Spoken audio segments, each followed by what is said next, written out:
Students, in previous class we studied about component of food like carbohydrate, protein, fat, mineral, vitamin, other substance. And now class 7 subject science we will discuss about nutrition in animal प्राणियों में पोषण. In this we read 4 topics: food injection, खाना अंतर्ग्रहण, खाना किस प्रकार अंदर लिया जाता है, feeding and digestion in amoeba, amoeba में किस प्रकार भोजन का पाचन होता है, digestion in grass eating animal, digestion in humans. Food injection यानी खाने का अंतर्ग्रहण. ऑल ऑर्गेनिज्म रिक्वायर्ड फूड, हर एक ऑर्गेनिज्म को खाने की जरूरत होती है. Plant prepare their own food.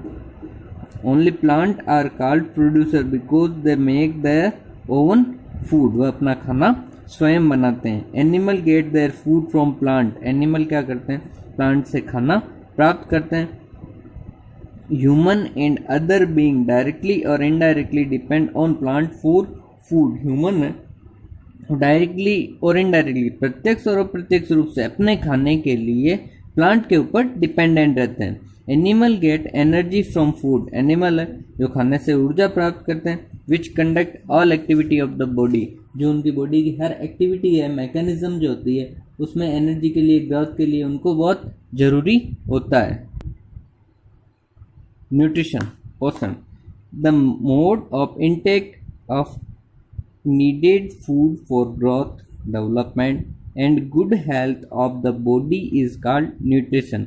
यानी खाने को अंदर लेना और उससे वृद्धि, विकास और अच्छे स्वास्थ्य के लिए अपने शरीर की ज़रूरतमंद जो चीज़ें प्राप्त होती है उसे हम कहेंगे nutrition. Digestion. The conversion of breakdown of complex component of food into simpler component is called digestion. यानी जो ब्रेकडाउन ऑफ कॉम्प्लेक्स सब्सटेंस है, कॉम्प्लेक्स कंपोनेंट है, उसको सिंपल कंपोनेंट के अंदर कन्वर्ट करके एनर्जी गेन करना डाइजेशन कहलाता है. Feeding and digestion in amoeba. Amoeba में किस प्रकार से वह खाना लेता है और किस प्रकार से उसमें भोजन का पाचन होता है. Amoeba is a single cell organism, only one cell found in amoeba. It is found in water. Amoeba has a cell membrane,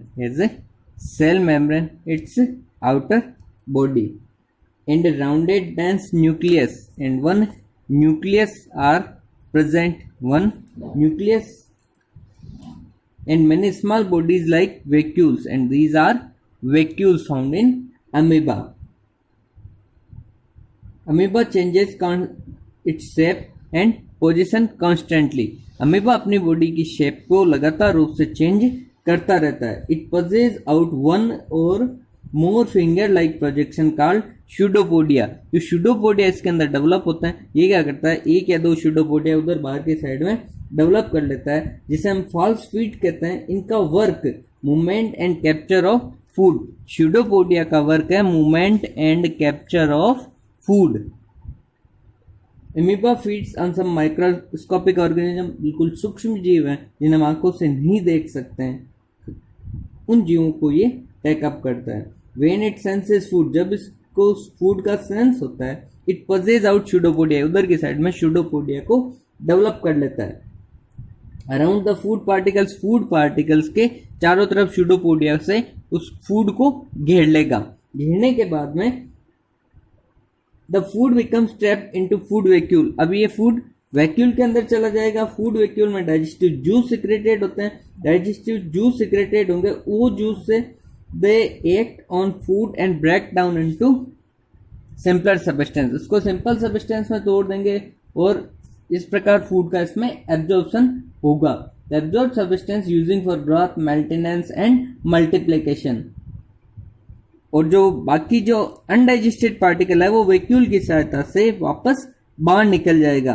vacuole की सहायता से वापस बाहर निकल जाएगा. अमीबा में जिस प्रोसेस से खाना अंदर लिया जाता है, इस प्रोसेस को हम कहते हैं endocytosis.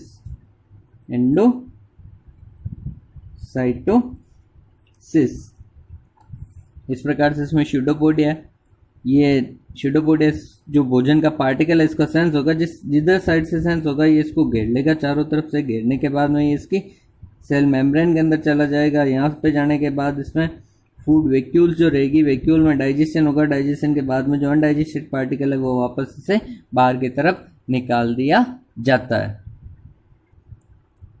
Amoeba is a single cell organism found in water. Single cell organism यानी यूनिसेल्युलर ऑर्गेनिजम्स है। Amoeba has a cell membrane, a rounded dense nucleus and double bubble like vacuole its cytoplasm, जो इसका cytoplasm कहलाएगा। Amoeba constantly change its shape and position, constantly shape और position को change करता रहता है। It pushes out one or more finger like projection called pseudopodia, जिसे हम स्यूडोपोडिया और फॉल्स फीट कहेंगे। It's work for movement and capture of food. Amoeba feeds microscopic organism, microscopic organism को ये क्या करता है, खाता है। व्हेन इट सेंसेस फूड, जब इसको फूड का सेंस होता है, it pushes out pseudopodia around the food particle and engulf it. ये क्या करता है, चारों तरफ से इसको घेर लेगा और अंदर की तरफ निगल लेगा। एनगल्फ यानी निगलना। The food becomes trapped into food vacuole, food vacuole के अंदर ट्रैप हो जाएगा। Digestive juice are secreted into food vacuole, food vacuole के अंदर डाइजेस्टिव जूस सिक्रेट होंगे। दे एक्ट ऑन फूड, वो खाने के ऊपर कार्य करेंगे। And break down into simpler substance, और उसको सिंपलर सब्सटेंस में कन्वर्ट कर देंगे। The undigested residue of the food is expelled out by vacuole, vacuole के द्वारा वापस जो अनडाइजेस्टेड पार्टिकल है उसे वापस बाहर निकाल दिया जाता है। This method of nutrition in amoeba is called endocytosis. ये वाला जो मेथड है इसे हम एंडोसाइटोसिस कहते हैं। Now number 2, digestion in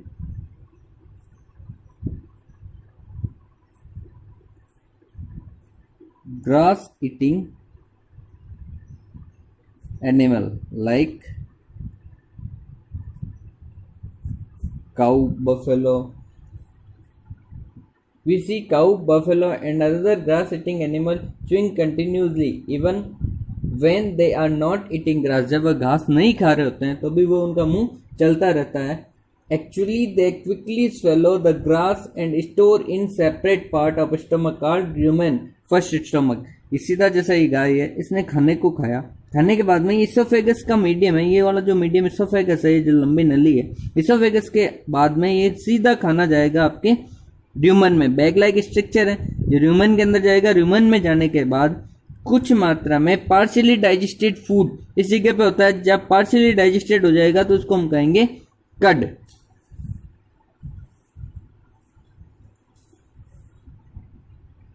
Yet the food get partially digested and is called cud. But later the cud return to the mouth in a small lump and the animals chew it. वापस ये यहाँ से जो कड है बाद में convert होने के बाद वापस ये मुंह में जाएगा। और आपने देखा होगा गाय या भैंस जब बैठी रहती है तब वो मुंह को चलाती रहती है। वापस उसके बाद में इस जगह से खाना वापस इसोफेगस के मीडियम से यहाँ पे मुंह में आता है और ये खाने को बार बार चबाती रहती है।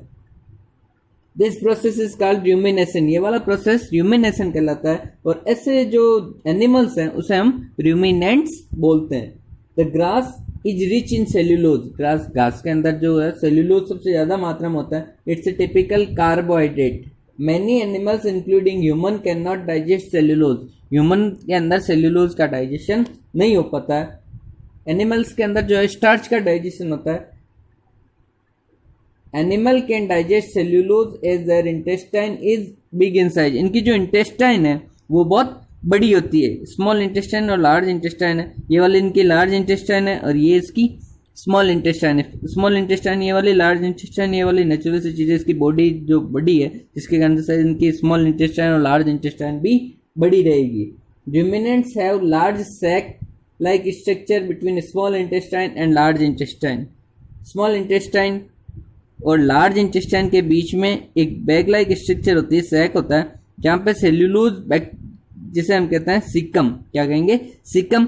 इसके अंदर बैक्टीरिया पाए जाते हैं। जो बैक्टीरिया क्या करेंगे, सेल्यूलोज को डाइजेस्ट करेंगे, सेल्यूलोज को डाइजेस्ट करने का काम करेंगे। Have large sac like structure between the small intestine and large intestine called caecum. The cellulose of the food is digested by here action of certain bacteria which are not present in humans. Digestion in herbivorous or grass-eating animal. We observe cow, buffalo and other grass-eating animal chewing continuously when they are not eating grass. जब वो घास नहीं खा रहे होते हैं उस समय भी अपने मुंह को चलाते रहते हैं, चबाते रहते हैं. Ruminants first stomach. Herbivores like cow, buffalo quickly swallow the grass and store in a separate part of stomach is called rumen. Separate part होता है स्टमक में जहाँ पे वो क्या करते हैं उस जगह पे अपने खाने को स्टोर कर लेते हैं. That's called first stomach.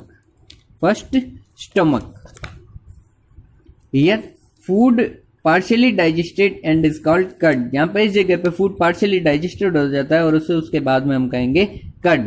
But later cud returns to the mouth. वापस माउथ में जाता है in lump and animal chew it. वापस एनिमल इसको चबाता रहता है. This process is called rumination. ये प्रोसेस rumination कहलाता है. And these animals are called ruminant. इन्हें हम ruminant कहते हैं. The grass is rich in cellulose. It's a carbohydrate. Carbohydrate होता है. Animal can digest cellulose as their intestine is big in size. उनकी intestine big होती है. Ruminant have large sac-like structure between a small intestine and large intestine is called cecum. The cellulose of food digested here by the action of certain bacteria. कुछ bacteria पाए जाते हैं वो food को convert करते हैं which are not present in human. वो bacteria human के अंदर नहीं पाए जाते हैं, इसलिए ह्यूमन में सेल्यूलोज का डाइजेशन नहीं हो सकता है. Cow has teeth in lower jaw. Only lower jaw. गाय में खाली नीचे के जबड़े में दांत पाए जाते हैं. यहाँ से खाना खाया, इसने खाना खाने के बाद इसोफेगस के मीडियम में से इस बैग लाइक स्ट्रक्चर में आया. ह्यूमन जो फर्स्ट स्टमक होता है इसके अंदर स्टोर हुआ. यहाँ से स्टोर होने के बाद पार्शियली डाइजेस्ट होता है जिसे हम कहेंगे कड. कड वापस मुंह में आता है और गाय वापस इसको चबाती है. बाद में सेम प्रोसेस वही रहेगा. ये जो गाय की स्मॉल इंटेस्टाइन है और ये वाली लार्ज इंटेस्टाइन है. स्मॉल इंटेस्टाइन और लार्ज इंटेस्टाइन के बीच में एक होल सैक लाइक स्ट्रक्चर है जिसे हम कहेंगे सिकम. और ये इसका गाय का जो स्टमक का पार्ट है वो बहुत बड़ा स्टमक है. यहाँ सिकम के अंदर इसमें बैक्टीरिया प्रेजेंट रहते हैं जो सेल्यूलोज को डाइजेस्ट करने का फंक्शन करते हैं. Some important questions, for example, define nutrition and digestion. Explain digestion in amoeba with diagram.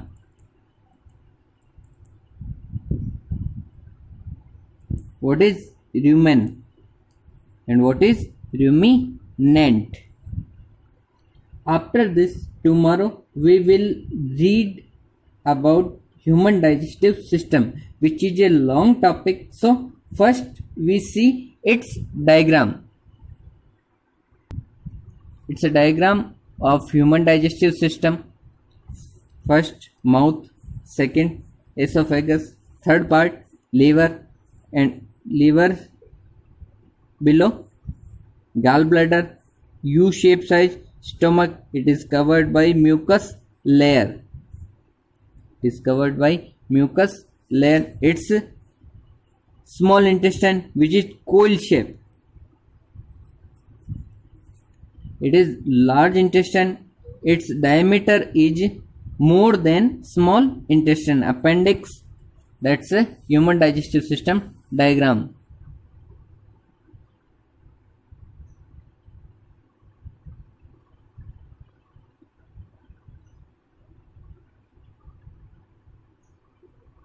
And tomorrow we will discuss about human digestive system.